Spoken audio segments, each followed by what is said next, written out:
Gotham city की एक अंधेरी रात से इस कहानी की शुरुआत होती है। छोटा ब्रूस वेन अपने बड़े से घर वेन मैनर के बाहर खेलते खेलते गलती से एक सूखे कुएं में गिर जाता है, लेकिन नीचे पहुंचते ही उसकी हालत और खराब हो जाती है क्योंकि वहां अचानक सैकड़ों बैट्स उस पर हमला कर देते हैं। किसी तरह उसे बाहर निकाल लिया जाता है, लेकिन उस दिन के बाद ब्रूस के दिल में बैट्स का एहसास बैठ जाता है जो सालों तक उसका पीछा नहीं छोड़ता। कौन जानता था कि हीडर एक दिन उसकी सबसे बड़ी ताकत बनने वाला है। कुछ समय बाद पेरेंट्स थॉमस वेन और मार्था वेन के साथ ओपेरा देखने जाता है, लेकिन वहां कुछ परफॉर्मर्स बैट्स जैसा कॉस्ट्यूम पहनकर स्टेज पर आते हैं। उन्हें देखकर ब्रूस घबरा जाता है और अपने पेरेंट्स से कहता है कि वो यहाँ से बाहर चले। थॉमस और मार्था अपने बे को लेकर थिएटर से बाहर निकलते हैं, लेकिन बाहर उनका सामना एक मगर जो चिल से होता रॉबरी करने की कोशिश करता है, लेकिन हालात इतने बिगड़ जाते हैं कि जो चिल थॉमस और मार्था वेन दोनों को ब्रूस की आंखों के सामने गोली मार देता है। एक ही पल में ब्रूस अनाथ हो जाता है। उसके बाद ब्रूस की परवरिश वेन के लॉयल बटलर अल्फ्रेड पेनीवर्थ करते हैं। अल्फ्रेड उसके लिए सिर्फ एक बटलर नहीं बल्कि फादर फिगर बन जाते हैं। जो चिल अब जेल से बाहर आने वाला होता है क्योंकि उसने गॉथम के सबसे बड़े बॉस कार्माइन फाल्कोन के खिलाफ गवाही दी होती है। ब्रूस आज भी अपने पेरेंट्स की मौत नहीं भूला होता, इसलिए वो कोर्ट में गन लेकर पहुंचता है ताकि जो चिल को अपने हाथों से मारे, लेकिन ब्रूस को चढ़ पाता। उससे पहले ही फाल्कोन का एक असैसिन जो चिल को गोली मार देता है। ब्रूस का बदला उससे छिन जाता है। वहीं उसकी चाइल्डहुड फ्रेंड रेचल डोस उसे खूब सुनाती है। वो कहती है कि अगर उसके फादर आज जिंदा होते तो ब्रूस के इस रास्ते को देखकर कभी प्राउड फील नहीं करते। जस्टिस और रिवेंज में बहुत फर्क होता है। ब्रूस गुस्से में सीधे कार्माइन फाल्कोन के पास पहुंचता है, लेकिन फाल्कोन उसका मजाक उड़ाते हुए कहता है कि असली पावर पैसे से नहीं, लोगों के डर से आती है। यही बात ब्रूस के दिमाग में बैठ जाती है। इसके बाद ब्रूस अगले 7 साल दुनिया के अलग अलग देशों में घूमता है। वो क्रिमिनल्स के बीच रहकर क्राइम को समझता है, मार्शल आर्ट्स सीखता है, सर्वाइवल स्किल्स सीखता है और खुद को मेंटली और फिजिकली पहले से कहीं ज्यादा स्ट्रांग बना लेता है। आखिरकार उसकी जर्नी उसे भूटान की एक प्रिजन तक ले जाती है। यहीं उसकी मुलाकात हेनरी ड्यूकार नाम के एक आदमी से होती है। ड्यूकार उसे लीग ऑफ शैडोज में ज्वाइन करने का ऑफर देता है। ब्रूस उसके साथ पहाड़ों में छिपे लीग ऑफ शैडोज के टेंपल तक पहुंचता है, जहां उनका लीडर राजल गूल होता है। यहाँ ब्रूस को निंजा कॉम्बैट, स्टेल्थ, स्ट्रेटजी और फियर को कंट्रोल करना सिखाया जाता है। कड़ी ट्रेनिंग के बाद ब्रूस आखिरकार अपने बचपन के सबसे बड़े डर यानी बैट्स के डर पर भी जीत हासिल कर लेता है। लेकिन ट्रेनिंग पूरी होने के बाद उसे लीग का असली मिशन पता चलता है कि गॉथम सिटी अब पूरी तरह करप्ट हो चुकी है और उसे बचाया नहीं जा सकता। इसलिए लीग ऑफ शैडोज पूरे गॉथम को डिस्ट्रॉय करना चाहती है। ब्रूस इस प्लान से सहमत नहीं होता। उसका मानना होता है कि चाहे सिटी कितनी भी करप्ट क्यों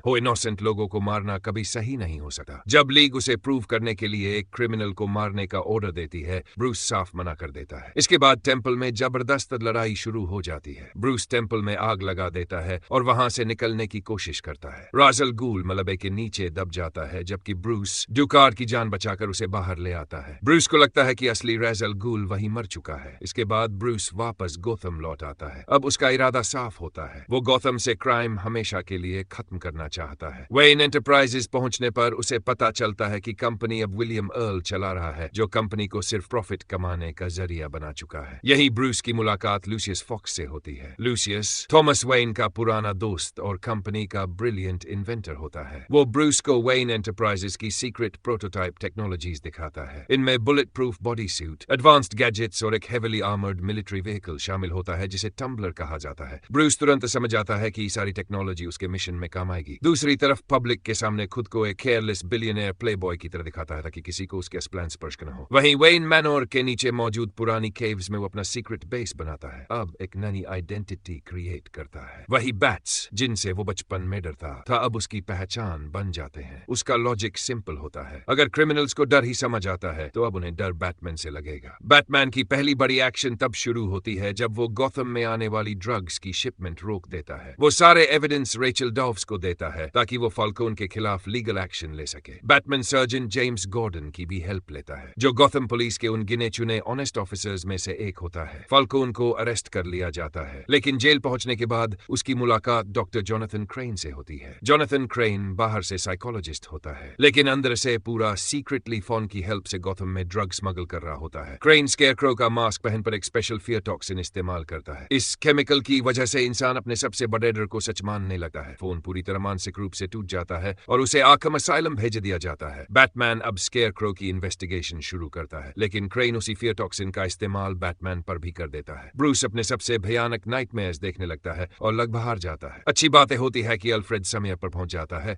और ब्रूस को बचाकर घर ले आता है। लूसियस फॉक्स पहले ही उस टॉक्सिन का एंटीडोट बना चुका होता है। एंटीडोट मिलने बाद ब्रूस फिर से नॉर्मल हो जाता है। उधर रेचल क्रेन पर करप्शन का आरोप लगाती है। तब क्रेन रिवील करता है कि उसका टॉक्सिन पहले की पूरी वाटर सप्लाई में मिलाया जा चुका है, यानी पूरा शहर एक टिकिंग टाइम बॉम्ब बन चुका है। रेचल पर भी टॉक्सिन इस्तेमाल कर देता है। बैटमैन पहुंचकर पहले क्रेन को उसी के केमिकल से बेहोश करता है और फिर उससे पूछताछ करता है। क्रेन बताता है कि वो राज़ अल गूल के लिए काम कर रहा है। बैटमैन रेचल को बचाने के लिए अपनी स्पेशल अल्ट्रासोनिक डिवाइस इस्तेमाल करता है, जिससे हजारों बैट्स वहां इकट्ठे हो जाते हैं। पुलिस और क्रिमिनल्स दोनों कंफ्यूज हो जाते हैं। बैटमैन रेचल को सेफली बाहर निकालता है, उसे एंटीडोट देता है और उसकी 2 एक्स्ट्रा व्हील्स भी दे देता है, एक जेम्स गॉर्डन के लिए और दूसरी मास प्रोडक्शन के लिए, ताकि पूरे शहर को बचाया जा सके। कुछ समय बाद ब्रूस अपने बर्थडे पार्टी का आयोजन करता है। पार्टी के दौरान अचानक हेनरी डुकार वापस आ जाता है और यही सबसे बड़ा ट्विस्ट सामने आता है। असल राज़ अल गूल कोई और नहीं बल्कि हेनरी डुकार ही होता है, जिसे ब्रूस अब तक अपना मेंटोर समझ रहा था। असल राज ने अपनी पहचान छिपाने के लिए किसी और का नाम इस्तेमाल किया था। राज बताता है कि उसने वेन एंटरप्राइजेस से पावरफुल माइक्रोवेव एमिटर चुरा लिया है। ये मशीन पूरे गॉथम की वाटर सप्लाई को इंस्टेंटली वेपराइज कर सकती है और जैसे ही पानी हवा में बदलेगा, क्रेन का फियर टॉक्सिन भी पूरे शहर में फैल जाएगा। हर इंसान अपने सबसे बड़े डर में पागल हो जाएगा। पूरा गॉथम खुद अपने हाथों से खुद कुकम कर देगा। रेज वेन मैनर में आग लगा देता है और ब्रूस को वहीं मरने के लिए छोड़ देता है, लेकिन आल्फ्रेड फिर एक बार परफेक्ट टाइमिंग पर पहुंचकर ब्रूस की जान बचा लेता है। उधर रेज माइक्रोवेव एमिटर को गॉथम की मोनोरेल ट्रेन पर इंस्टॉल कर देता है। उसका टारगेट होता है सिटी का सेंट्रल वाटर हब। अगर यहाँ पहुंच तो पूरा गॉथम खत्म हो जाएगा। बैटमैन तुरंत एक्शन में आता है। वो पहले रेचल को ड्रग्ड मॉब से बचाता है। इस दौरान रेचल को लगभग समझ आ जाता है कि बैटमैन असल में ब्रूस वेन ही है। उधर जेम्स गॉर्डन पहली बार टम्बलर चलाता है और ऑनेस्टली पुलिस ऑफिसर से ज्यादा वो उस सीन में बैटमैन का बैकअप ड्राइवर लग रहा होता है। गॉर्डन टम्बलर के पावरफुल कैनन से मोनोरेल ट्रैक का एक हिस्सा उड़ा देता है। अब बैटमैन सीधे राज़ अल गूल का सामना करता है। दोनों के बीच ट्रेन के अंदर जबरदस्त फाइट होती है। राज पूछता है कि क्या ब्रूस उसे मार देगा। ब्रूस जवाब देता है, मैं तुम्हें मारूंगा नहीं, लेकिन तुम्हें बचाऊंगा भी नहीं। इसके बाद बैटमैन अपनी ग्रैपलिंग गन की मदद से ट्रेन से बाहर निकल जाता है। मोनोरेल टूटे हुए ट्रैक पर क्रैश हो जाती है और राज़ अल गूल वहीं मारा जाता है। गॉथम सिटी बच जाती है। रेचल अब ब्रूस की असली नेचर को समझने लगती है। वो उससे कहती है कि वो उससे प्यार करती है, लेकिन अभी गॉथम को बैट की जरूरत है। जिस दिन गॉथम को बैटमैन की जरूरत नहीं रहेगी, उस दिन शायद वो दोनों साथ हो सकेंगे। ब्रूस वेन इन्हें कंट्रोलिंग स्टेक खरीद लेता है। वो विलियम अर्ल को कंपनी से निकाल देता है और लूशियस फॉक्स को नया सीईओ बना देता है। जेम्स गॉर्डन को प्रमोशन मिलकर